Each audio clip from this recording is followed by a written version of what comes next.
오늘 우리 사무엘상 15장입니다. 사무엘상 15장은 하나님께서 사무엘을 통하여서 사울에게 아주 큰 엄중한 명령을 하나 내리십니다. 이게 헤렘이라고 하는 겁니다. 멸절하라, 전멸하라, 진멸하라 라고 하는 명령을 하나 내리십니다. 아말렉 족속, 이제 사울이 아말렉과 전쟁을 치러야 되는데 그 아말렉 족속들을 진멸하라 라고 하는 그런 하나님의 명령을 내립니다. 이 진멸, 모든 소유를 남기지 말고 생명이 있는 모든 것들은 남녀노소, 좋은 것, 동물 할 것 없이 생명이 있는 모든 것들은 다 진멸하라 라고 이렇게 이야기를 합니다. 이 진멸하라, 생명이 있는 모든 소유를 남기지 말고 진멸하라, 이 말이 여호수아서에 여러분 많이 나옵니다. 왜냐하면 여호수아서에서는 이제 가나안 땅에 들어가서 하나님께서 허락하여 놓으신 가나안 땅에 들어가서 살아야 되기 때문에 그 죄악으로 가득 차 있는 그런 가나안 땅에 그냥 들어가시는 것이 아니라 정리를 하고 청소를 하고, 우리가 새 집에 들어갈 때, 이사를 가서 새 집에 들어갈 때 싹 정리를 하고 내 마음에 맞게끔 그렇게 딱 정리를 하고 들어가는 것처럼, 그럼 그렇게 정리를 하는 거예요. 싹 정리를 하고 들어가서 하나님의 뜻을, 하나님의 계획을 이루어 가야 된다라고 하는 그런 의미에서 여호수아서에서 가나안 땅에 들어가기 전에 진멸이라고 하는 이 명령을 하셨습니다. 그리고 오늘 아말렉 족속에게도 똑같이 진멸하라라고 이렇게 말씀을 합니다. 근데 이게 이제 오늘날의 관점으로 본다면 여러분, 이런 일은 있으면 안 됩니다. 오늘날의 관점으로 이렇게 하시면 이게 참 받아들이기 힘든 상황이에요. 그리스도인들이 하나님의 명령으로 인하여서 모든 생명된 모든 것들, 하나님에 반하는 모든 것들을 다 죽인다라고 하는 것은 이건 어려운 상황이죠. 근데 이 사건은 그냥 단순히 오늘 아말렉을 진멸하라라고 한 이게 아니에요. 창세기 15장 16절 말씀을 보시면 이전에 벌써 하나님께서 계획을 하고 계셨습니다. 구속사적인 그런 역사를 보시면 창세기 15장 16절에서 하나님께서 이거 진멸을 해야 되는데, 하나님께서 진멸을 해야 되는데 아직 그들의 죄가 가득 차지 않았다라고 이렇게 이야기를 합니다. 아직 그들의 죄가 가득 차지 않아서 남겨둡니다. 그냥 유보시켜줍니다. 그러다가 그 유보한 시간이 몇 년이 됩니까 여러분? 애굽에서 종살이 하는 그 기간 동안 400년 동안을 유보해 줍니다. 그리고 난 다음에 400년을 하나님께서 기다려 주셨다는 것은 그 죄가 가득 차게끔 기다려 주셨다는 의미도 있지만, 그 죄를 여러분 돌이킬 수 있는 기회도 주셨다는 거예요. 동시에 돌이킬 수 있는 기회를 주셨음에도 불구하고 400년이나 그렇게 기다려 주셨음에도 불구하고 이게 안 된 거예요. 그래서 하나님께서 더 이상 기다리지 않으시고 오늘 가나안 땅을 들어가서 정복하고 진멸하라라고 하는 말씀과 똑같은 거예요. 오늘 아말렉도 마찬가지인 거죠. 하나님께서 그냥 아말렉 사람들을 진멸하라라고 하신 것이 아니라 돌이킬 수 있는 기회를 주셨음에도 불구하고 돌이키지 못하는 그 상황, 두었을 때 더욱더 악화되어가는 그런 모습들이 있기 때문에 이제는 하나님의 백성들이 들어가서 정리를 해야 될 때이다 라는 것을 하나님은 말씀해주고 있는 거예요. 회개의 기회를 주셨음에도 불구하고 그 기회를 잡지 못했던 그런 모습들이 나타나게 되는 거죠. 하나님은 역사 속에서, 인류의 역사 속에서 하나님의 구원 계획을 이루시려고 이스라엘 백성들을 선택을 하셨고, 또 가나안 땅을 하나님의 모델로 이제 이스라엘 백성들이 들어가서 살아서 하나님의 통치하시는 백성들은 이렇게 지낼 것입니다 라고 하는 것을 모델로 보여주시기를 원하셨습니다. 그런데 그 땅 자체가 벌써 악으로 가득 차 있었기 때문에 여러분, 이 악을 그냥 두었다가는 하나님의 백성들이 들어가서 오히려 그 악에 물들 수 있는 여지가 있기 때문에 그 악을 제거하는 거예요. 그 악을 싹 제거하고 난 다음에 하나님께서 들어보내셔서 그곳에서 하나님의 모델로서의 나라를 만들려고 하는 그런 마음이 있었던 거죠. 왜 하나님께서 굳이 아말렉이라고 하는 이 군대를, 아말렉이라고 하는 이 족속을 하나님께서 그렇게 진멸하려고 하시고 딱 이렇게 내쫓으려고 하시냐? 여러분, 왜 굳이 아말렉이었을까? 이렇게 우리가 반문을 할 수도 있습니다. 그러나 이 아말렉을 하나님께서 이야기하시는 이유는 오늘 15장, 사무엘상 15장 2절 말씀을 보시면 만군의 여호와께서 이같이 말씀하시기를 아말렉이 이스라엘에게 행한 일, 곧 애굽에서 나올 때 길에서 대적한 일로 내가 그들을 벌하노니 라고 이렇게 얘기합니다. 애굽에서 나올 때, 출애굽할 때 제일 처음에 출애굽하고 광야에서 만났던 적군이 아말렉이에요. 아말렉이란 이 적군을 만났는데 신명기 25장에 보시면 이 아말렉에 대한 이야기가 나옵니다. 어떤 이야기를 하는가 하면 이 사람들이, 아말렉이라고 하는 이 사람들이 여러분 악의 뿌리와도 같은 사람들이에요. 악의 근원과도 같은 사람들이에요. 이스라엘 백성들이 이렇게 그 많은 사람들이 광야를 이렇게 지나가는데 가다 보면 여러분 지치고 힘들고 또 노약하고 한 사람들은 뒤로 이렇게 처질 수 있잖아요. 그 뒤로 처지는 사람들을 신명기 25장에 보시면 그 뒤로 처지는 사람들을 해한 거예요. 이 아말렉이라고 하는 사람들이. 그러니 그걸 우리가 영적으로 조금을 해석하다 보면 해석해 보면 아말렉이라고 하는 사람은 이 족속은 믿음의 사람들이 애굽에서 홍해를 건너서 광야 생활을 들어가는 이게 이제 믿음의 시작인 거예요. 믿음 생활의 시작인 거예요. 믿음 생활의 시작에서 조금 힘이 빠지고 힘들어하고 하는 사람들을 뒤에서 여러분 물리치려고 하고 넘어뜨리려고 하고 시험거리를 삼으려고 하는 그런 사람들이 이 아말렉인 거예요. 우리의 신앙생활에서 여러분 우리를 힘들게 하고 우리를 어렵게 하고 시험에 빠지게 만드는 그 모든 것들을 아말렉이라고 하는 이 단어로 여러분 상징하고 있는 거예요.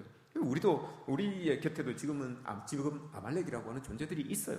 그러니 이걸 여러분 하나님의 백성들은 이걸 진멸해내야 된다. 이걸 깨뜨려내야 된다라고 오늘 말씀이 우리에게 보여주고 있는 겁니다. 특별히 시편 83편 4절 말씀에서 이렇게 이야기를 하죠. 다시는 그들을 멸하여서 다시 나라가 되지 못하게 하고 이스라엘의 이름으로 다시는 기억되지 못하게 하자라고 이렇게 말합니다. 아말렉을 향하여서 그리스도인들에게 있어서 여러분 우리를 시험하게 만들었던 그 일들, 우리를 넘어졌게 만들었던 그 일들, 여러분 이게 다시 우리의 삶의 자리에서 솟아나지 못하게 하자 이 말이에요. 다시 그것으로 인하여 우리가 시험 들지 말고 우리가 그것으로 인하여서 다시 넘어지지 맙시다. 그 우리를 넘어뜨리게 만들었던 그 일, 우리를 시험에 빠지게 만들었던 그 일, 우리의 기억 속에서 다시 생각나지 않게 합시다 이 말을 하고 있는 거예요. 아말렉이 여러분 그런 의미를 가지고 있는 겁니다. 이런 모습들 그리고 신명기 29장 19절에서 이렇게 이야기를 합니다. 아말렉을 왜 싹 우리 머릿속에 시험거리들 우리를 넘어뜨리게 만들었던 이 모든 것들을 싹 정리해야 되는지 그 이유를 말씀하세요. 그 이유가 신명기 25장 19절입니다. 모든 적군으로부터 내게 안식을 주실 때에 너는 천하에서 아말렉에 대한 기억을 지워버리라. 너는 잊지 말지니라 라고 이렇게 말합니다. 근데 그 말씀 속에서 제일 중요한 중심 구절은 내게 안식을 주실 때라는 말이에요. 내게 안식을 주실 때에 네가 안식을 얻고자 하면 하나님께서 주시는 은혜 가운데서 네가 안식을 얻고자 하면 네 머릿속에 있었던 너희를 시험하게 만들었고 넘어지게 만들었던 그 아말렉이라고 하는 이 모든 것들을 싹 정리해야 된다. 그거 없이 해야 된다라고 이렇게 말씀하세요. 내 기억에서 싹 지워버려라. 여러분 어떻습니까? 여러분들을 시험하게 만들었던 것, 넘어지게 만들었던 것 여러분들의 머릿속에 아직 남아있지 않습니까? 우리의 마음속에 아직 남아있지 않습니까? 근데 참된 안식을 얻기 위하여서는 하나님께서 이 모든 것들을 이것들을 제하해버리래요. 이거 기억하지도 말아요. 기억하지도 말아요. 그러면 여러분 기억하면 자꾸 또 그 시험했던 그 마음이 그 생각들이 자꾸 올라와서 또 열받게 되는 거예요. 또 시험에 한 걸음 한 걸음 또 빠지게 되는 그런 모습들이 나타나는 거죠. 그래서 안식을 주실 때, 내게 안식을 주실 때 너가 참 평안을 얻고자 하거든, 안식을 얻고자 하거든, 너 시험하였던 거, 너 괴롭게 하였던 거, 너 힘들게 만들었던 거 그거 지워버려라, 싹 없애버려라 라고 이렇게 말씀을 합니다. 여러분 여기서 이야기하고 있는 안식, 신명기 25장에서 이야기하는 안식은 단순히 그냥 쉼이 아니에요. 안식이라고 하는 게 그냥 쉼이 아닙니다. 쉼을 얻기 위하여, 안식을 얻기 위하여 선결되어야 되는 조건이 여러분 아말렉을 진멸해내는 거예요. 아말렉을 없애버리는 거예요. 이게 악의 뿌리이기 때문에, 이게 악의 도구이기 때문에 시험거리로 우리를 시험하였고 우리를 넘어지게 했던 것이기 때문에 이걸 없애버려야 된다라고 이렇게 이야기를 합니다. 여러분 주변에 우리도 마찬가지죠. 우리에게 적용을 한다면 주변의 악한 것들을 여러분 그냥 방치해두고 우리가 시험 들 수 있는 것들을 주변에 그냥 널브러뜨려 놓고 여러분 하나님을 믿는다고 신앙생활을 하고 한다면 여러분 지뢰밭을 걷는 거랑 똑같아요. 보이지 않는 지뢰가 우리 눈앞에 툭 펼쳐져 있는데 믿는다고 하면서 하나님 믿습니다 하고 그냥 뚜벅뚜벅 걸어가면 여러분 그 지뢰를 밟을 확률이 높을까요? 안 밟을 확률이 높을까요? 밟을 확률이 높죠. 밟을 확률이 높은 거예요. 안 볼 뿐이지 여러분 쫙 깔려져 있는데 그걸 제거해야죠. 터뜨려서 제거하든지 어떻게 하든지 제거를 해야죠. 제거를 하시고 난 다음에 여러분 우리는 하나님을 믿고 그 믿음 가지고 걸어가는 거예요. 근데 하나님을 믿는다는 그 믿음만 가지고 여러분 지뢰밭을 그냥 담대하게 그냥 걸어가면 펑 터집니다. 이걸 지금 이야기하는 거예요. 아말렉을 진멸하는 이유는 바로 이겁니다. 이런 모습들이 우리에게 있어져야 된다는 거죠. 이게 그냥 단순히 아말렉이 가지고 있는 그 영토를 얻기 위하여서 단순히 그냥 그들을 내몰고 그냥 학살하여서 모든 죄의 뿌리를 싹 없애버리자 단순한 그런 의미가 아니에요. 여러분 하나님의 뜻을 대적하는 그 상황들 이걸 제거해야 되는 거예요. 하나님의 말씀을 저버리게 만드는 그 상황들 이걸 싹 제거하고 난 다음에 하나님의 백성으로서의 그 삶을 이제 삶의 터전을 쫙 만들어 가는 겁니다. 이것을 잘못 생각하고 잘못 사용하고 잘못 적용하면 큰일 납니다, 여러분. 요걸 우리 11세기에서 13세기까지 유럽에서 여러분 십자군 원정이라고 하는 명목으로 이슬람 교도들을 그 교황이 여러분 그렇게 취급을 했잖아요. 저 사람들이 아말렉이다라고 해서 십자군 원정대를 일으켜서 여러분 11세기에서 13세기까지 유럽에 그 얼마나 여러분 종교라는 이름으로 십자군이라고 하는 이름으로 폭력을 당했습니까? 이렇게 되는 거예요, 여러분. 문자적으로만 이렇게 해석을 하게 되면 이런 일들이 일어나는 거예요. 모르고 그냥 많은 그냥 교회에 십자가를 세우고 여러분 그 모든 것들을 믿지 않는 사람들은 다 진멸해야 된다는 그 말씀을 붙들고 여러분 십자군 원성이 그렇게 일어난 거예요. 그게 종교 폭력이죠. 우리도 여러분 우리의 삶의 자리에서 이런 모습이 나타날 수 있어요. 하나님의 뜻을 제대로 분별하지 못하고 문자적으로만 이런 해석들을 가지고 있으면 이건 여러분 신앙적으로만 해석이 가능한 부분이에요. 신앙적으로 삶의 자리에서 여러분 신앙적으로 가능한 것이지 믿지 않는 사람들 나를 시험 들게 만든다고 해서 믿지 않는 우리 형제 자매들을 여러분 다 끊어내야 됩니까? 다 죽여야 됩니까? 어떻게 해야 됩니까? 안 되잖아요. 신앙적으로만 해석이 가능한 거라니까요. 이걸 신앙의 부분들은 접어버리고 문자로만 해석하면 문제가 생길 수 있어요. 이걸 여러분 우리가 알아야 됩니다. 사울에게도 지금 이야기하고 있는 게 그거예요. 사무엘이 하나님의 말씀을 가지고 사울에게 이야기하고 있는 것도 이거예요. 우리가 이 땅에서 살아갈 수 있게끔 하나님의 백성답게 살아갈 수 있게끔 악의 뿌리를 뽑아버리라는 거예요. 아말렉으로 이렇게 대비되고 있는 악의 뿌리를 뽑아버리고 우리를 넘어지게 하는 그 시험거리들을 차단해버려라 라고 하는 그런 말이에요. 그런데 사울이 여러분 그렇게 하지 않잖아요. 악의 뿌리가 여러분 뭐겠습니까? 여러분들에게 악의 뿌리는 뭡니까? 여러분들 시험하고 여러분들 우리를 넘어지게 하는 건 도대체 뭐예요, 여러분? 그걸 끊어내라고 하는데 그 말면 딱 끊어낼 수 있잖아요. 사울에게 여러분 그렇게 했어요. 가서 아말렉을 진멸하라고 딱 했어요. 사울이 그 소리를 듣습니다. 그리고 아말렉 전쟁에서 이겨요. 이기고 난 다음에 다 진멸하라고 했잖아요. 생명이 있는 모든 것은 다 진멸하라고 했잖아요. 그런데 이 사울이 여러분 치사 선택을 합니다. 하나님께서는 분명히 다 진멸하라고 했는데 이 사울은 취사 선택을 합니다. 가장 기름지고 가장 좋은 거 요건 남겨둡니다. 요건 딱 남겨두고 하찮은 것, 가치 없는 것 이런 것들은 여러분 하나님의 말씀에 비추어서 싹 죽여버립니다. 하나님의 말씀을 여러분 취사 선택을 해요. 이게 악의 뿌리라고요, 여러분. 이게 악의 뿌리라고요. 이게 우리를 넘어지게 하고 우리를 시험거리 만드는 거예요. 시험 들게 만드는 거예요. 여러분 기름진 것들, 가장 좋은 것들 이게 여러분 우리를 시험하고 우리를 넘어뜨리게 만드는 것이지 이제 하찮은 것들, 가치 없는 것들 이것들이 여러분 우리를 시험하고 넘어뜨리지 않아요. 좋은 것들, 가장 좋은 것들, 기름진 것들 이걸 가지고 있으면 나한테 무슨 득이 될 만한 것들 이런 것들이 여러분 우리에게 시험거리가 되는 것이지 이게 우리를 넘어뜨리는 것이지 가치 없는 것들 여러분 이런 것들은 우리의 시험거리가 되지 않아요.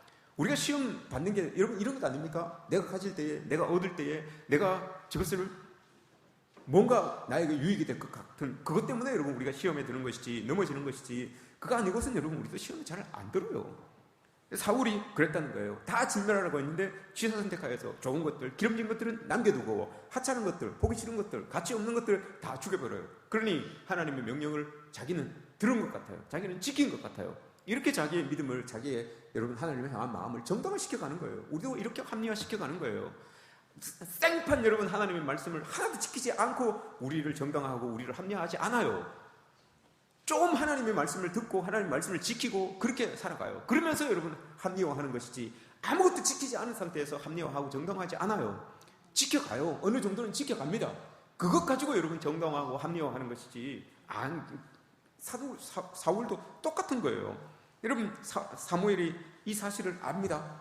이 사실을 알고 사울에게 찾아갑니다. 사울에게 찾아갔더니 사울이 여러분 뭐라고 이야기합니까? 사울이 자기가 막 아말렉을 이겼다는 그 승리에 도취되어가지고 자기를 위하여서 막 비석을 세우고 있어요. 자기 비석을 막 세우고 있는데 사무엘이 이제 마음이 막 무겁잖아요. 사무엘이 마음이 무거운 상태에서 사울을 찾아갑니다. 사울을 찾아갔더니 사울이 막 자기를 자랑합니다. 내가 여호와의 명령을 내가 행하였습니다. 라고 이렇게 이야기를 해요. 자기가 내가 여호와의 명령을 행하였. 여호와의 명령이 여러분 뭐였습니까? 헤렘이었습니다. 헤렘 싹 다 진멸하라라고 했던 거예요. 그런데 자기가 말하잖아요. 내가 여호와의 명령을 행하였습니다. 라고 이렇게 이야기를 합니다. 좋은 것, 기름진 것, 값진 것들은 다 남겨놓으면서 내가 여호와의 명령을 행하였습니다 라고 이렇게 이야기를 합니다. 여러분 주일날 예배 한번 드림으로 인하여서 여호와의 명령을 행하였습니다 이렇게 이야기하는 것과 똑같은 거예요. 지금 이 사울이 그런 거예요. 그 소리를 듣고 여러분 사무엘이 뭐라고 이야기합니까? 그 이야기를 듣고 사무엘이 14절에서 이렇게 이야기를 하죠. 14절 이건 꼭 봐야 됩니다. 여러분들이 꼭 봐야 돼요. 사무엘상 15장 14절 사무엘이 이르되라고 하죠. 요 사이에 여러분 한 단어가 빠졌습니다. 사무엘이 이르되 사이에 한 단어가 빠졌어요. 빡쳐서. 제가 사무엘이었으면 요 단어가 들어갔을 거예요. 근데 그래서 제가 사무엘이 못된 이유가 여기 있잖아요. 그죠? 다 알고 갔는데 사무엘이 이렇게 이야기하는 거예요. 그러니까 아마 사무엘이 빡쳐가지고 이야기를 했겠죠. 제가 예, 내 귀에 들리는 이 양 울음소리는, 소 울음소리는 도대체 뭡니까? 이렇게 묻는 거예요. 버젓이 양이 울고 소가 막 울고 있는 저 소리가 들려오는데도 불구하고 내가 하나님의 명령을 다 지켰습니다 라고 이렇게 자랑하고 있는 거예요. 그러니 사무엘이 여러분 아주 성경이니까 빡쳐서 뭐 이런 말을 못 쓸 거 아닙니까? 그런데 제 생각에는 아마 사무엘이 아마 많이 빡쳤을 거예요. 그래가지고 그랬을 거예요. 아마 제가 사무엘이었으면 아마 그랬을 거예요. 그래서 물어보잖아요. 내게 들리는 저 양소리, 양울음소리는, 소울음소리는 뭡니까? 이렇게 이야기를 합니다. 그때 여러분 이게 여러분 뭡니까? 묻는 겁니까 이게? 무슨 소리예요? 라고 이렇게 묻는 거예요 여러분. 질책하는 거잖아요. 돌이키라는 거잖아요. 그런데 사무엘이 뭐라고 이야기합니까? 사울이 뭐라고 이야기합니까? 아우, 요 좋은 것들은 하나님 앞에 예배 드리려고 우리가 싹 빼놨습니다. 제일 좋은 거 요것들을 하나님 앞에 예배 드리려고 싹 빼놨습니다. 이렇게 이야기를 하는 거예요. 이게 정당하고 이게 합리화예요, 여러분. 들키면 예배 드리는 걸로 사용하면 되는 것이고 안 들키면 내가 쓰면 되는 거예요. 이게 지금 사울이 이야기하고 있는 거예요. 하나님이 몰라서 물어보는 것도 아닌데, 사무엘이 여러분 몰라서 물어보는 것도 아닌데, 목사님이 여러분 몰라서 물어보는 것도 아닌데, 여러분 한마디 툭 던지는 거 있죠. 제가 여러분들에게 가끔가다 여러분들 누구를 붙잡고 이렇게 지나가다가 한마디 툭 던지는 말이 있을 겁니다. 기억하십시오. 여러분 잘 들으십시오. 잘 깨달아 알으십시오. 아, 목사님이 뭔가를 알고 계시는구나. 여러분 이렇게 알고 있으면 됩니다. 제가 들려지지 않는 것 가지고 여러분들에게 이야기하지 않습니다. 제가 여러분 한번 물어봅시다. 제가 말이 많은 사람입니까? 말이 적은 사람입니까? 제가 말이 많은 사람입니까? 설교할 때만 뭐 저렇게 평가하시니 제가 말을 많은 사람이라고 그렇게 알겠습니다. 그런 거예요. 사람 우리 이렇게 대답을 하니 사무엘이 다 알고 이야기를 했는데도 불구하고 이렇게 말을 하니 뭔 말을 하겠습니까? 그래서 사울이 이렇게 이야기를 해요. 사무엘이 이렇게 이야기를 하죠. 우리가 읽은 오늘 본문에서 22절에서 왕이시여 순종이 제사보다 낫습니다. 하나님의 말씀을 듣는 것이 좋은 순양의 기름보다 낫습니다. 이 말씀을 탁 하세요. 하나님의 말씀을 듣는 것이 좋은 것들 아무리 많이 남겨서 그걸 하나님 앞에 예배로 드린다고, 예물로 드린다고 드리는 것보다 하나님의 말씀 한 구절을 듣는 것이 그게 더 나은 제사입니다 라고 이렇게 말씀합니다. 여러분 기억하십시오. 순장이 제사보다 낫습니다. 하나님의 말씀을 듣는 것이 천천의 만만의 수양을 하나님 앞에 올려드리는 것보다 낫다는 것을 여러분 꼭 기억하시기 바랍니다. 사울이 여러분 처음부터 이랬던 사람이 아니에요. 처음 하나님께 부름받을 때에 사울이 이제 즉위하고 난 다음에 큰 전쟁을 3번 치릅니다. 11장에서 암몬 사람들과 하고 13장에서 블레셋 사람하고 오늘 15장에서 아말렉 사람하고 전쟁을 치릅니다. 근데 이 11장에서는 왕으로 이제 온전히 즉위가 되지 않은 상태예요. 사람들에게 이제 추대가 되지 않은 상태예요. 그냥 기름만 부음 받은 상태예요. 이때 여러분 암몬의 나하스라고 하는 왕이 와가지고 이스라엘을 아주 조롱하죠. 야, 내가 이스라엘 백성들 다 눈을 다 뽑아버릴 거야 라고 이렇게 이야기를 합니다. 그때 여러분 하나님께서 성령의 감동이 있어 성령에게서 감동이 되어서 사울의 감동이 됩니다. 감동이 되다 성령이 여러분 이 하나님의 영이 여호와의 영에게 사울이 감동이 되매라고 이렇게 말합니다.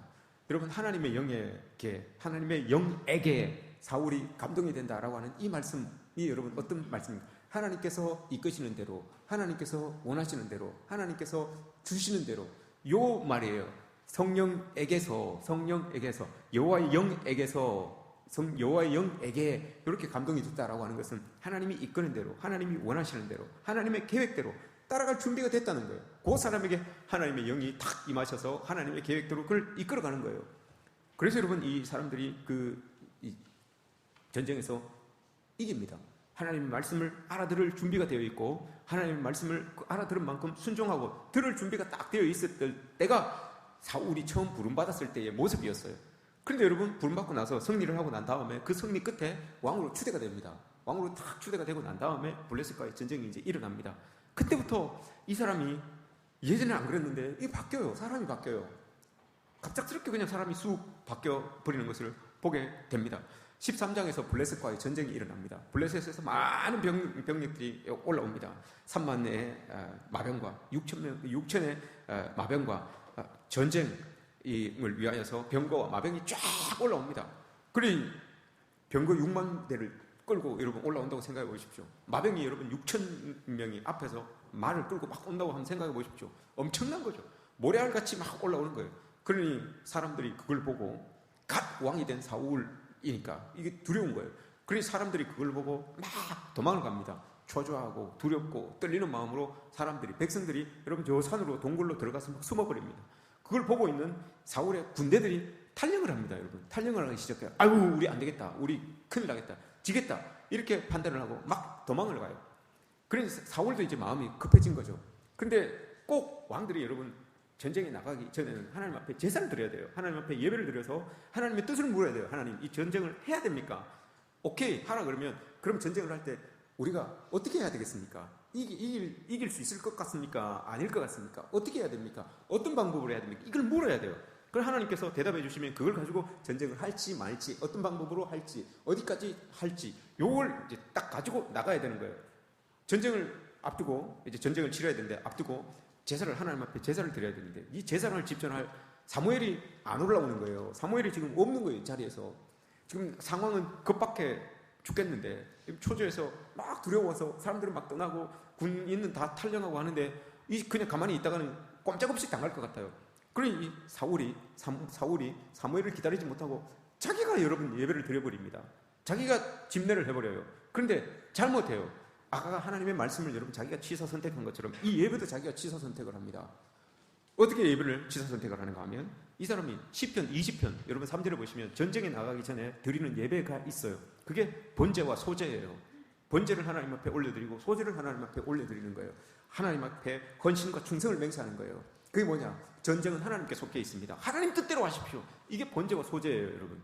번제와 소제를 통해서 하나님 뜻대로, 전쟁은 하나님께 속해 있는 것이니 우리는 그냥 헌신하고 우리는 순종하겠습니다. 복종하겠습니다. 이 뜻이에요. 그런데 오늘 사울이 하나님 앞에 예배를 드리는데, 이 전쟁에 나가기 전에 예배를 드리는데 어떤 예배를 드리냐 하면 번제와 화목제물을 드립니다. 번제는 여러분 똑같죠. 우리가 하나님께 순종하겠습니다. 의지하겠습니다. 이런 뜻이에요. 화목제물은 뭡니까 여러분? 승리예요. 승리하여서 그걸 가지고 잔치를 하겠습니다. 이 말이거든요. 자기는 승리를 장담하고 이렇게 해주십시오라고 하는 그 마음을 담아서 그 예배를 여러분 자기의 하나님의 뜻이 우리에게 이렇게 쏟아지는 그것이 예배인데 오히려 자기의 뜻을 하나님 앞으로 이렇게 올려드리려고 예배를 여러분 자기의 도구로 자기의 뜻을 관철시키려는 도구로 지금 사용하고 있는 이 사울의 모습이 지금 보여지고 있는 거예요. 우리는 여러분 어떤 마음으로 이곳에 와 있는지 모르지만 여러분 하나님의 뜻이 그 어떤 마음속에 우리가 품고 있는 그 마음속에 여러분 하나님의 은혜가 쫙쫙 내리는 게 이게 예배예요.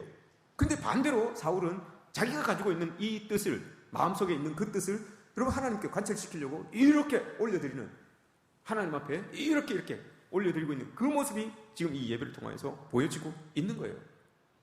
이게 여러분 하나님 앞에 예배드리는 이게 그냥 우리가 이렇게 찬양하고 예배하고 이게 그냥 이 예배의 모습 이게 그냥 여기 있으면 끝나는 것이 아니라 이 예배에는 여러분 하나님의 말씀을 듣고 하나님께 우리의 상황을 묻고 기다리고 하는 이 모든 일련의 과정들이 여러분 이 안에 다 담겨져 있는 거예요. 찬양을 통하여 기도를 통하여 말씀을 통하여 하나님 앞에 묻고 또 무슨 말씀을 하시는지 듣고 또 그 들은 말씀이 어떻게 삶의 자리에서 펼쳐지는지 그걸 기다리고 이렇게 여러분 인내하면서 살아가는 이게 모든 예배의 과정이에요. 이게 다. 그냥 여기에서 1시간 예배 딱 드리고 끝나는 것이 아니라 이 예배의 모습을 가지고 삶에 가서 어떻게 다 타실지 어떻게 이끌어 가실지 기다리면서 여러분 보는 거예요. 여기까지가 여러분 예배인 거예요. 근데 사울은 그게 아니었어요. 하나님의 뜻을 하나님의 마음을 움직이고 싶은 그 마음이 있었던 거예요. 그래서 하나님 앞에 자기 좋을 대로 예배를 올려드리게 되는 그런 모습이 있습니다. 이전에도 여러분 블레셋과의 전쟁이 끝나고 난 다음에도 승리를 하고 난 다음에도 이 사울이 뭘 하는가 하면 전쟁이 이기니까 여러분 기세가 등등하잖아요. 기세가 등등하니까 막 그렇게 이야기를 합니다. 이제 우리가 블레셋 얼마 남지 않았는데 밤새도록 쫓아가서 추격해서 저 사람들 다 죽이자, 다 죽이고 우리가 다 탈취해 오자, 막 그랬습니다. 그랬더니 주변에 있던 백성들이 좋습니다 하고 막 왕을 막 칭찬하죠. 지금 자기 영광이 빠져 있는 거예요. 지금 사울이 자기 영광이 빠져 있는 거예요. 막 좋습니다 하고 막 하는 거예요. 그랬더니 여러분 그 옆에 있던 제사장이 사울에게 한마디 합니다. 왕이시여, 이리로 오셔서 하나님께로 나아갑시다 라고 이렇게 이야기합니다. 왕이시여, 이리로 오셔서 하나님께로 나아갑시다. 사무엘상 14장 36절, 이리로 오셔서 왕에게로 나아갑시다. 막 이기고 승리하고 사람들이 좋아서 막 옆에서 막 박수 쳐주고 하니까 까먹은 거예요. 자기의 역할이 뭔지, 자기의 자리가 뭔지 까먹은 거예요. 그러니 우리 오늘 밤새도록 가서 죽이고 빼앗고 탈취하고 우리 것으로 다 만들어 봅시다 라고 이렇게 해요. 그리고 제사장이 옆에서 그래요. 왕이시여, 이리로 오셔서 하나님께로 나아갑시다. 하나님께 물어봅시다. 하나님의 뜻을 구해봅시다. 하나님이 뭐라고 하는지 들어봅시다. 이걸 지금 제사장이 요구를 하고 있어요. 그래서 여러분 아차 싶었던가 보죠. 그래서 사울이 나갑니다. 기도합니다. 37절에서 여러분 뭐라고 합니까? 사무엘상 14장 37절에서 그날에 하나님께서 대답하지 아니하시더라. 사울이 그런 마음 가지고 하나님 앞에 나가서 기도하였는데 하나님께서 유구무원 입을 꼭 다물고 계세요. 이야기하지 않으세요. 자기의 유익을 위하여서, 자기의 뜻을 관철시키기 위하여서 하나님 앞에 부르짖고 예배하고 하는 그 모습, 하나님이 입을 꼭 다무세요. 말씀을 안 하시는 그런 모습이 나타납니다. 11장부터 여러분 쭉 15장까지 오늘 본문까지 쭉 이어서 여러분 한번 보세요. 이게 다 전쟁의 내용인데 결국은 15장 23절에서 여기까지 지금 사울, 13장, 14장, 15장 여기까지의 사울, 11장의 전쟁 끝무렵부터 13, 14, 15 여기까지 사울을 한마디로 딱 정리합니다. 15장 23절 왕이 여호와의 말씀을 버렸으므로 여호와께서도 왕을 버려 왕이 되지 못하게 하였나이다. 이게 하나님께서 지금 사울을 평가하고 있는 거예요. 왕이 하나님의 말씀을 버렸으니 하나님도 왕을 버릴 겁니다 라고 이렇게 말씀을 합니다. 그래서 왕이 되지 못하게 할 겁니다 라고 이렇게 말씀을 하세요. 버렸다라고 하는 이 말씀, 여러분 이 말씀이 중요한 거예요. 마하스라고 하는 말이에요. 느헤미야가 저기서 돌아와서 그 포로 생활에서 돌아와서 여러분 성벽을 건축하잖아요. 예루살렘 성전을 건축하고 성벽을 건축하잖아요. 그 성벽을 건축할 때 처음 느헤미야 3장에 보시면 문이 10개가 있습니다. 예루살렘으로 들어갈 수 있는 문을 10개를 만들어놨어요. 그 10개 중에 남쪽에 2개가 있는데 하나는 분문이라고 하는 것이고 또 하나는 골짜기 문이에요. 골짜기로 들어가서 골짜기 저 밑으로 내려갈 수 있는 문이고 하나는 분문이에요. 요거는 예루살렘 성 안에서 나오는 오물들을 갖다 버리는 거예요. 오물들을 갖다 버리는 분문이에요. 거기에서 여러분 버리다라고 하는 분문에서 사용하는 분문에서 오물을 버리다라고 하는 거, 요게 여러분 마하스라고 하는 단어예요. 근데 사울이 왕이 하나님의 말씀을 분문 오물을 버리는, 우리로 치면 배설물들을 버리는 그 문을 열고 버리다라고 하는 그 의미로 여러분 하나님의 말씀을 버렸다라고 이렇게 이야기를 하는 거예요. 여러분 오물이 우리에게 필요 있습니까? 필요 없잖아요. 사울에게 여러분 값지고 기름지고 좋은 것들, 가장 좋은 것들이 필요하지 가치 없고 쓸모없는 것들은 필요하지 않았어요. 그래서 여러분 그거는 딱 눈에 보이는 그 좋은 것들을 딱 했는데 하나님께서 사울을 평가하기를 안 그런 거예요. 사울은 하나님의 말씀을, 가장 소중하고 가장 기름진 하나님의 말씀을 오히려 갖다 버렸다라고 이렇게 말씀하세요. 그 분문을 통하여서 하나님의 말씀이 나의 기득권을 지키는데, 나의 영광을 높이는데, 나의 욕망을 채우는데, 안정을 지키는데 이게 하나님의 말씀이 가치 없는 것처럼 나에게 느껴지는 거예요. 나에게 이게 필요 없는 것처럼 느껴지는 거예요. 그래서 분문을 열고 오문을 버리는 것처럼 그렇게 하나님의 말씀을 쑥 버린 거예요. 그리고 똑같이 하나님도 그 분문을 열고 오문을 버리는 것처럼 왕을 버리는 거예요. 이게 지금까지 사울을 평가하는 하나님의 한 줄입니다. 말씀보다 나에게 유익한 것들이 9절에 나오는 거잖아요. 가장 기름진 것들, 가장 좋은 것들, 이런 것들 때문에 여러분 우리는 정당화하는 것이고 우리의 신앙을 정당화하는 것이고 타협하는 것이에요. 이걸 여러분 우리가 잘 기억해야 됩니다. 그래서 11절에서 하나님께서 먼저 이야기하셨잖아요. 내가 사울을 왕 세운 걸 내가 후회한다라고 이렇게 말씀하세요. 내가 사울이 저렇게 될 줄 몰랐는데 왜 저럴까? 안타까운 거예요. 후회한다라는 말은 안타까운 거예요. 왕이 사울 왕을 보면서 하나님께서 안타까워하는 거예요. 마음이 아픈 거예요. 후회한다라고 하는 것이. 제 왕 안 세울 걸, 이게 아니라 여러분, 왕으로 세웠으면 참 잘했으면 좋았을 텐데 안타까운 거예요. 아픈 거예요. 이걸 지금 하나님이 느끼고 있는 겁니다. 여러분, 기독교 신앙은 예배라고 하는 것은 제가 늘 말씀드리죠. 기브 앤 테이크가 아닙니다. 여러분, 내가 이렇게 하면 하나님께서 나에게 이렇게 주시겠지, 이렇게 하면 여러분 얼마나 좋겠습니까? 내가 이렇게 했으면 하나님께서 이렇게 해주시면 얼마나 좋을까? 근데 여러분, 우리는 다 연약한 인간이기 때문에 우리의 마음속에 이런 마음들이 다 있어요. 이런 마음들이 다 있어서 참 이렇게라도 하나님께 내가 이렇게라도 하면 하나님 나를 도와주셔서 회복도 시켜주시고 낫게도 해줄 것이고 치유도 해줄 것이고 또 사업도 좀 잘 되게 해줄 것이고 좋은 학교에도 묻게 해줄 것이고, 이런 마음들이 우리에게 있어요. 이게 우리의 연약한 마음 아니겠습니까? 그런데 여러분, 이런 목적이 우리 신앙의 이유가 된다면, 그 이유가 사라지면 사람이 변합니다. 여러분, 내가 좋은 대학을 가고자 열심히 신앙생활을 했는데 좋은 대학을 갔어요. 하나님, 좋은 대학 가면 정말 열심히 할 때는 하나님 좋은 대학 가게 해주세요. 진짜 좋은 대학 갔어요. 열심히 해서 좋은 대학 갔어요. 그 이유, 목적했던 이유가 여러분 사라지면 사람이 변합니다. 그 이유가 사라지면 하나님도 멀어지게 되어 있어요. 그 이유가 여러분 우리 신앙생활이 되면 안 되는 거예요. 하나님이 다 계획해 놓으셨으면 여러분, 하나님 고치시고 치유하시고 회복하시는 것, 그 하나님 뜻 안에 있으면 여러분 언젠가 돼요. 기다리면 되는 거예요. 근데 그걸 이유 삼아서 우리가 신앙생활을 하면, 그 이유가 여러분 없어지면 하나님과 멀어지기 때문에 여러분 목적을 이유로 하는 그 목적을 들어주지 않으시는 거예요. 그게 이유가 되면 안 된다니까요, 여러분. 사울에게도 마찬가지잖아요, 여러분. 승리가 이유였어요. 하나님을 섬기는, 하나님을 예배하는 그 목적이, 그 이유가 승리였어요. 그런데 승리하고 나니까 여러분, 처음 하나님을 만났던 그 사울이 변하잖아요. 사람이 변하잖아요. 하나님의 말씀을 버리잖아요. 하나님을 떠나잖아요. 이런 모습들이 나타나는 거예요. 여러분, 우리에게도 마찬가지입니다. 어떠한 이유, 급박하고 초조하고 불안한 이유가 있어요, 분명히. 그게 해결됐으면 좋겠습니다 라고 하는 그런 게 있어요. 그러나 그게 우리 신앙생활의 이유가 되어서는 안 됩니다. 그것이 여러분 우리 신앙생활의 목적이 되어서는 안 돼요. 그 목적이 없어지고 그 이유가 여러분 충족되고 난 다음에, 그러면 여러분 하나님을 멀리 하게 됩니다. 사람이 변화가 돼요. 이런 모습들이 우리에게서 안 나타나야 되는 거죠. 그래서 오늘 말씀에서 하나님께서 사무엘을 통하여 말합니다. 순종이 제사보다 낫다. 듣는 것이 순양의 기름보다 낫다라고 이렇게 말합니다.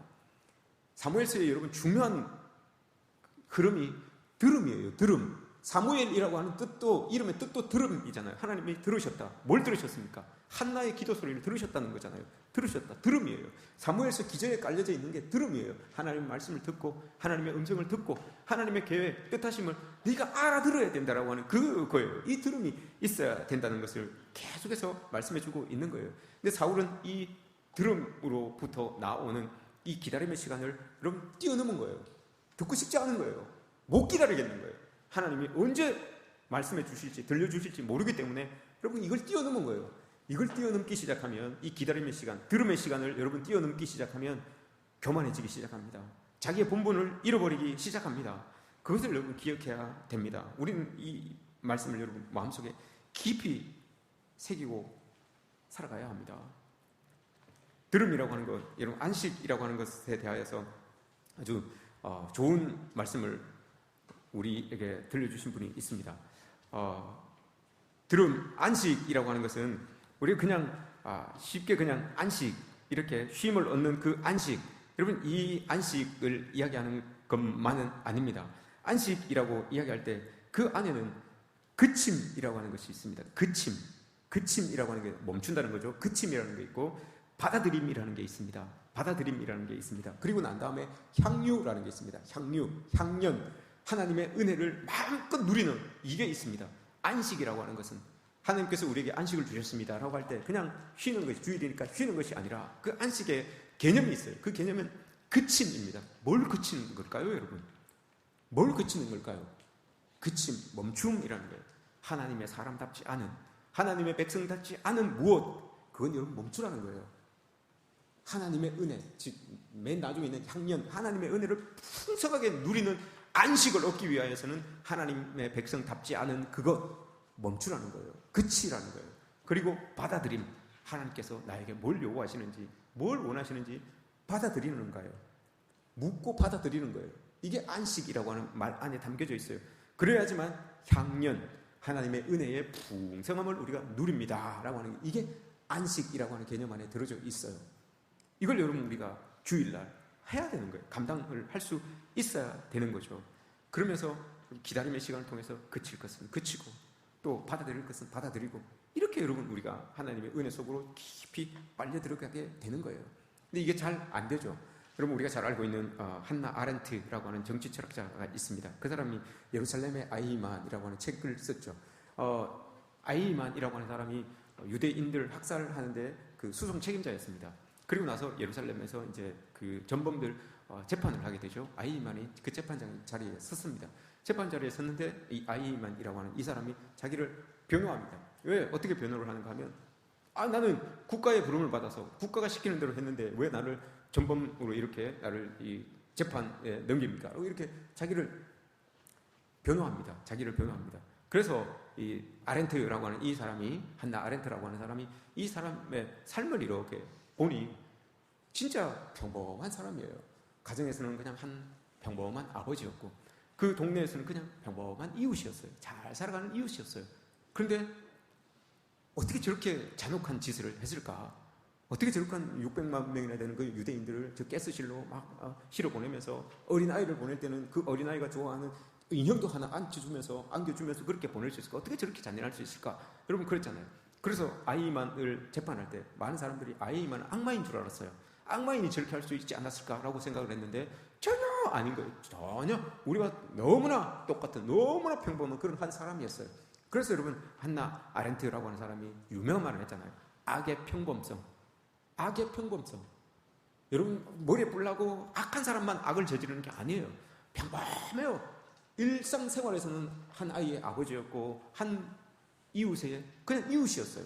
그런데 그 사람이 여러분 그렇게 악을 저지릅니다. 그러면서 악의 평범성, 우리도 모두가 다 악을 저지를 수 있는 사람들입니다. 그러면서 여러분 한나 아렌트가 세 가지 악을 이야기합니다. 세 가지 악을 이야기하는데, 첫 번째가 주변을 생각하지 않는 죄. 그래서 아이만이 그 죄를 지을 수 있었습니다 라고 이렇게 이야기합니다. 주변을 생각하지 않는 죄. 또 사유하지 않는 죄. 뭘 사유하지 않느냐? 내가 이거 하는 게 맞나? 내가 이렇게 말하고 내가 이렇게 행동하는 게 맞나? 요걸 안 했다는 거예요.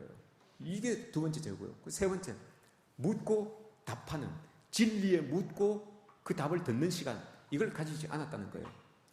이게 진리의 말씀에 비추어서 내가 하는 이 행동이 어떻습니까? 이 시간을 빼먹었다는 거예요. 이게 여러분 한나 아렌트가 이야기하고 있는 아이만이 가지고 있는 세 가지 죄예요. 그러면서 우리에게 적용을 합니다. 과연 그리스도인들이, 과연 하나님의 백성이라고 하는 사람들이 주변의 사람들을 생각하면서 그렇게 살아갑니까? 하나님께 묻고 답을 듣는 그 시간을 가지면서 살아갑니까? 그리고 사유하면서 내가 하는 이 행동이 맞나? 스스로를 돌아보는 시간을 가지면서 살아갑니까?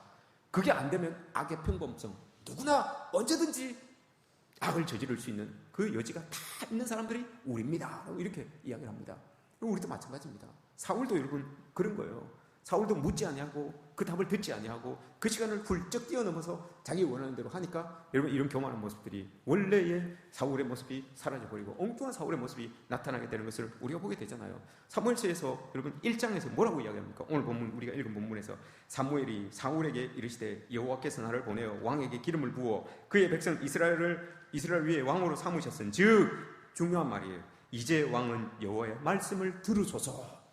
이게 하고 싶은 거예요. 왕 삼아서 너 잘 다스려라, 이게 아니라 잘 들으십시오. 하나님의 말씀을 잘 들어 귀 기울여 잘 청정하십시오. 이게 사울에게 해주고 싶었던 말씀이에요. 그럼 여러분 하나님의 말씀을 잘 듣고 그 말씀 따라 사울이 통치를 했다면 여러분 그 모든 일들은 하나님의 통치하신 것 똑같은 게 되잖아요. 그럼 문제들이 여러분 생겨날 수가 없어요. 솔로몬이 하나님 앞에 구할 때에 솔로몬이 하나님께서 너 뭘 줄까? 라고 이렇게 구할 때에 원했을 때 솔로몬이 뭘 원했습니까? 여러분 듣는 마음을 주십시오라고 이렇게 이야기했잖아요. 듣는 마음을 주십시오. 요게 여러분 오늘 여기에서 이야기하고 있던 여호와의 말씀을 들으소서라고 하는 그 말씀하고 똑같은 말씀이에요. 똑같은 단어예요. 렛조마이라고 하는 말씀이에요. 단어예요. 똑같은 말이에요. 듣는 마음을 주십시오. 하나님의 마음을 들어야지만, 하나님의 음성을 들어야지만 그 마음 가지고, 그 음성 가지고 세상을 다스릴 수 있는 그런 왕이 될 수 있기에 하나님 들으십시오, 왕이시여 들으십시오라고 이렇게 했던 거예요. 근데 솔로몬이 아주 기특하게 그걸 요구한 거예요. 듣는 마음을 주십시오라고 했던, 사울에게 요구했던 그걸 솔로몬이 툭 이야기를 한 거예요. 그랬더니 하나님께서 그 모든 것들을 다 더해 주시잖아요. 우리도 여러분 마찬가지입니다. 하나님께 왜 여러분 우리가 조급한 마음이 없겠습니까? 왜 여러분 하나님 앞에, 하나님 내가 이렇게라도 하니까 하나님 좀 들어주십시오라고 하는 그 마음이 왜 없겠습니까? 그러나 여러분 하나님은 너무너무 잘 알고 있어요. 그 이유가 충족되는 순간 우린 여러분 하나님을 멀리합니다. 우린 분명히 사울처럼 교만에 빠질 수 있기 때문에 여러분 하나님은 그 방법을 사용하지 않으시는 거예요. 기다리게 하시고 여러분 듣게 하시고 하나님께 묻게 하시고 하는 그 방법을 지금 사용하고 있는 것을 우리가 기억해야 됩니다. 여러분 이런 말이 있죠. 자리가 사람을 만든다. 그 뒤에 여러분 또 하나가 덧붙죠. 또한 자리가 허물을 만든다라는 말이 있습니다. 여러분 자리가 사람을 만듭니다. 맞습니다. 좀 부족해도 그 자리 가면 여러분 그 자리에 맞게끔 사람이 갖춰져요. 돕는 사람들도 생기고 해서 갖춰집니다. 그런데 여러분 뒤에 있는 말도 맞아요. 자리가 허물을 만든다.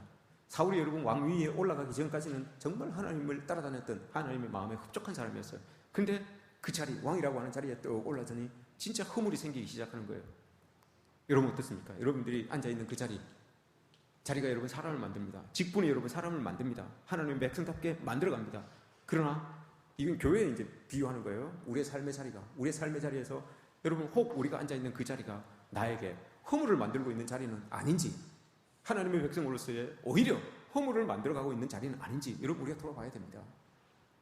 내 자리, 그 자리에 가지 않았을 때는, 그 자리가 아니었을 때는 정말 이랬는데 그 자리에 가고 나니 엉뚱한 나의 모습들이 이렇게 나타나서 오히려 나에게 허물이 되고 있는 자리는 아닌지, 그럼 우리가 이걸 봐야 된다는 거죠.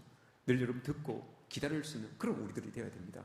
그래서 하나님께서 원하시는 모습대로 우리가 이끌림 받을 수 있는 그런 성령이 충만한 모습으로 살아갈 수 있는 우리들이 되었으면 좋겠습니다.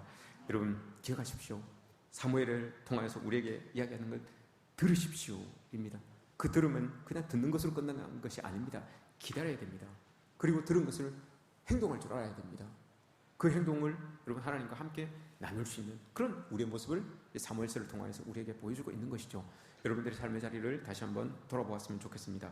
묻고 기다릴 줄 아는 그런 우리들, 그러면서 기다리면서 오늘 이야기했던 것처럼 그칠 줄 알고 받아들일 줄 알고 하는 그런 모습들이 우리에게 생겨져야 될 것입니다.